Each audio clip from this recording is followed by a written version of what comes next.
Good morning guys. Mayroon na naman tayo bago ngayong palaisipan. Siguradong maraming makakaalam ito o makakasagot. Kaya may premyo pa rin ito. Kaya ito ang palaisipan, challenge question. May isang sabungero.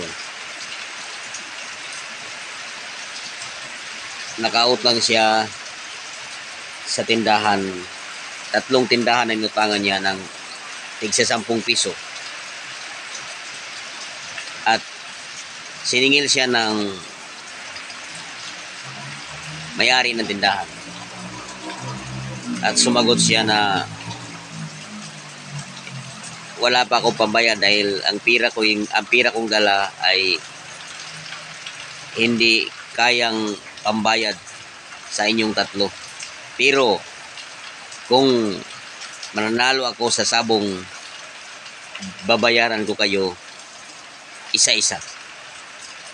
Sabi ng may-ari ng tindahan, sabay-sabay silang 3 nagsabi, sige, papag-pray kita.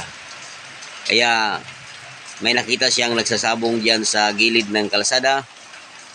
Pinusta niya yung pira na dala niya. Nanalo. Nagbayad siya sa unang tindahan ng 10 piso.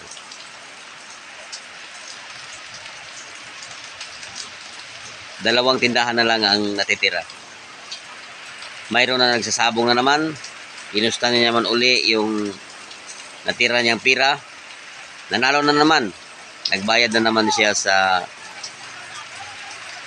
pangalawang tindahan ng 10 piso. Maya-maya, nagsabong na naman. Pinusta na naman niya ang natira niyang pira. At nanalo.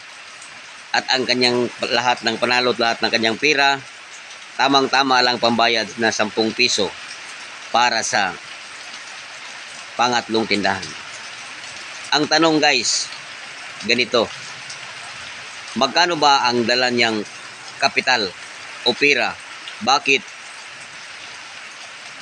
sa 3 sabungan nababayaran niya lang ang 3 tindahan ng tagsa 10 piso? Walang labis, walang kulang. Kaya guys, subukan nyo na.